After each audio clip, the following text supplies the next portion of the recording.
Sir अब तो पाकिस्तान की भी एंट्री हो गई आज। संबित पात्रा आए थे, जो राष्ट्रीय प्रवक्ता हैं, लखनऊ में प्रेस कॉन्फ्रेंस करके गए, बोल रहे हैं कि आप पाकिस्तान की बात कर रहे हो, जबकि एक इंटरव्यू में आपने कहा था कि चीन बड़ा दुश्मन है। हमने पढ़ा उस इंटरव्यू के बारे में, उसके बारे में बताइए। वो कह रहे हैं कि आप जिन्ना जिन्ना डट रहे हैं। पूरा जो बीजेपी का कैंपेन है, सर हमने पहले भी आपसे पूछा है, योगी जी 3 बार वेस्ट यूपी हुआ है, Nadda ji door to door कर रहे हैं, कैराना में अमित शाह हैं, तो ये जो नैरेटिव है पाकिस्तान जिन्ना, फिर वही सवाल आपसे कि बीजेपी घूम फिर के हर दूसरे दिन इस बात को लेकर के आती है। भारतीय जनता पार्टी को अपनी चीजें याद करनी चाहिए और उन्हें ये याद करना चाहिए कि एक समय पर उन्होंने कहा था कि हवाई चप्पल पहनने वाला हवाई जहाज पे चलेगा, हवाई चप्पल पहनने वाला हवाई जहाज पे चलेगा।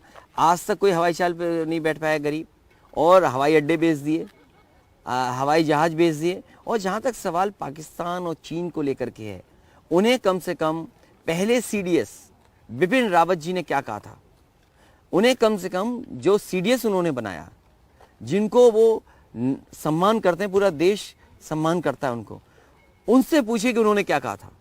क्या उन्होंने ये नहीं कहा? हमारे पहले सीडीएस बिपिन रावत जी ने कई इंटरव्यूज में कहा, और आप गूगल कर सकते हैं अभी, उन्होंने कहा कि अगर कोई दुश्मन है हमारा नंबर 1 तो हमारा चीन नंबर 1 दुश्मन है। क्या अरुणाचल के पास नया गांव नहीं बस गया?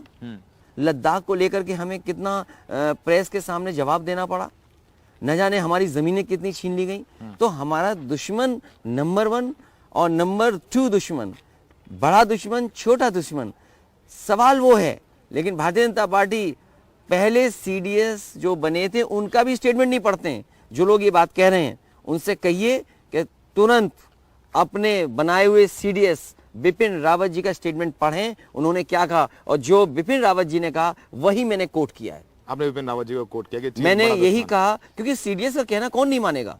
अगर सीडीएस जितने बड़े जनरल हैं, अगर वो कोई स्टेटमेंट देंगे, क्या मैं उनका स्टेटमेंट कोट नहीं कर सकता?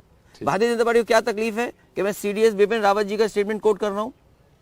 उन्हें क्या तकलीफ है इससे? उन्होंने उतना वो क्लिप निकाल के वायरल कर दिया। नहीं, मैं इसीलिए तो मैं कह रहा हूँ, मैं जब इंटरव्यू दे रहा हूँ और आप मुझसे सवाल पूछ रहे हो, तो भारतीय जनता पार्टी को ये तकलीफ है कि बिपिन रावत सीडीएस जो थे, पहले हमारे सीडीएस हैं, उन्होंने जो कहा, उनका मैंने स्टेटमेंट कहा, तो उन्हें क्या तकलीफ है भारतीय जनता पार्टी के लोगों को? और भारतीय जनता पार्टी लोगों की याददाश्त कमजोर हो तो उन्हें तुरंत पहले सीडीएस बिपिन रावत जी का स्टेटमेंट पढ़ना चाहिए। तो पाकिस्तान के मुद्दे पर जो बयान है, आप कह रहे हैं कि वो बिपिन रावत जी को आपने कोट मैं किया। ये कह रहा हूं भारतीय जनता पार्टी को, मैंने उनके ही सरकार के बनाए हुए पहले सीडीएस का स्टेटमेंट दिया है और उन्हीं को बात को मैं मान करके बोल रहा हूं।